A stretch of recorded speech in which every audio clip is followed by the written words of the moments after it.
Yo, what is up guys? So, today we are working on our second piece. So this one's a little bit pre-shaped as well. You can see massive chip in the top. This one is a lot more consistent in terms of this matrix, this wood opal matrix. You can see that it's pretty consistently dark across the whole thing. There's a lot of chunks coming out of it. Chunks. Something that looks like a big crack, so I've got to be real careful about that.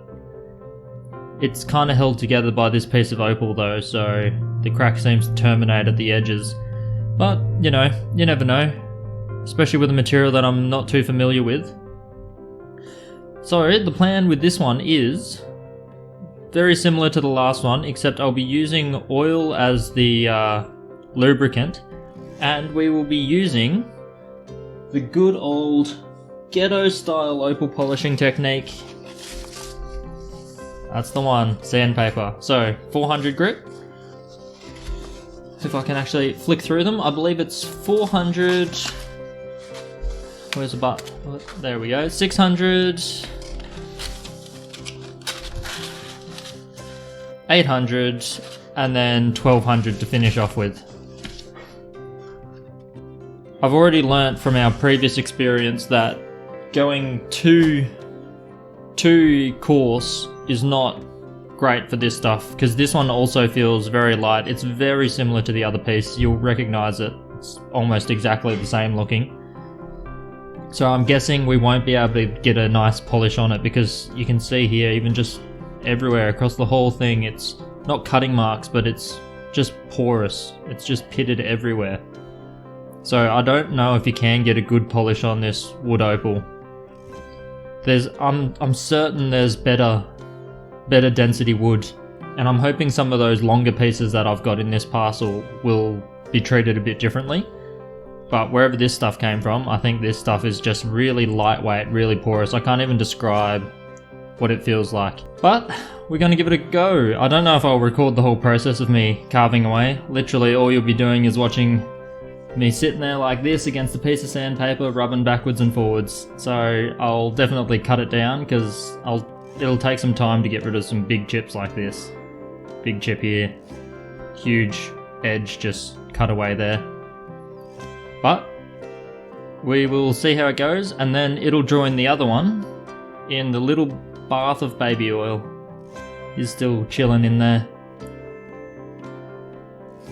And you can see there how dark this one is compared to that one. That was still fairly grey, so we'll see how the treatment works on that.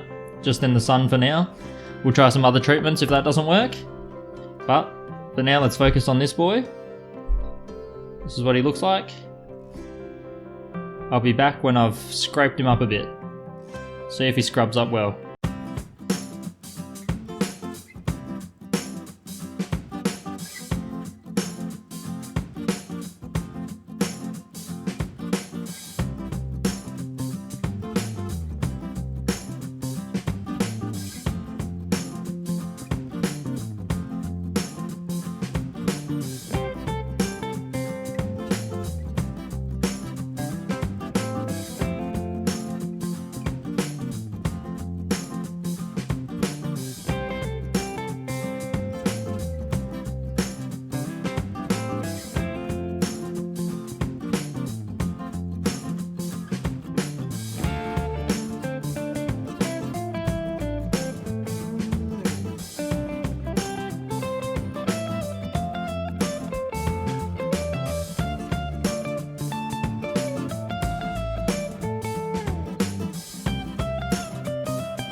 Well, that was a pain in the hand. So, doing this stuff, guys, just be a little bit easy because I am cramping in this section of my thumb about every 30 seconds or so. But we'll push through the pain and we'll have a look at what we did. So, I did all those stages that we previously mentioned, and I basically did them for as long as my hand could hold up, and as long as the sandpaper could hold up, really. So all of this is just black coloured paper now. It's smooth as. I've absolutely cooked all of these pieces, so they're all destined for the bin now. And this is what we've ended up with. It's still a little bit oily, but I've dried it out a bit. So it's an absolutely beautiful piece. I reckon this one is better than the previous one. I'm worried that on some angles I can see a little bit of a cracking in the opal. But overall, the matrix itself was much more even and consistent. You can see that it is greying a little bit now. So maybe it was slightly treated. It was pre-shaped and then treated. The back I haven't done too much with. There's still some chips and stuff, but I'm not worried about that. I'm only worried about some of these things that look like cracks, but they're really solid. So maybe it's not actually crack. But yeah, the actual colour in the piece is beautiful. There's some deep orange reds, really twinkly kind of colours. That hue of blue that I'm really starting to love with this Indonesian wood opal. I mean, it's similar to crystal opal here with a dark potch on the background and whatnot, but it's just such a electric, vibrant looking blue. And then it really makes the reds and yellows stand out when they flash through. Some really strong oranges. So those fiery colours really stand through because of that even blue, ocean coloured kind of background. All in all, this one was much more consistent than the last. So the matrix was far more even. I didn't get the patches that were really rock solid and rock hard. So doing it on sandpaper, it was really a smooth experience. I reckon just because it is sandpaper, I could have gone for maybe a 240 or some sort of stronger grit than the 400. I think starting out at 400 was a little bit weak, but at the same time you can see here, even at the 1200 you can still form these little chipping marks in the opal, so it's really fragile stuff. I reckon I could possibly go a little bit higher than 1200 and maybe get rid of these, but it'll take a really long time and using zero pressure at all. So I'm not overly worried about it for now, but I might try to work out a better way to get rid of those last little nicks. But yeah, that's it. I'm gonna chuck it in the tub with the other one. You can see here the cloth is covered in a little bit of mud. It was really easy to shape and whatnot with sandpaper, much easier than any Australian opal that I've tried, including boulder opal.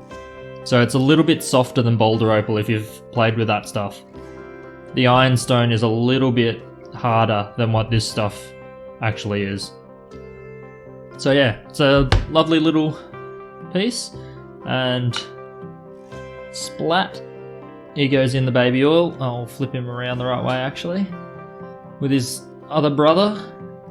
And yeah, we're going to continue on treating these, and they're just basically going to sit in this little bit of oil and sit in the sun, or at least that's the first thing I'm gonna try, and then if that doesn't work we'll move on to the next one. But yeah, that's it for this video. I'll catch you in the next one, where I will probably start working on some Ethiopian opal, because that is rocked up, and I'm guessing you guys have already seen the video on that. So yeah, really excited. The gems are beautiful, and it's another thing that I haven't tried at all, so I'm really pumped for trying some of this stuff that I've never had access to in the past. So I'll see you in the next video. Hope you enjoyed.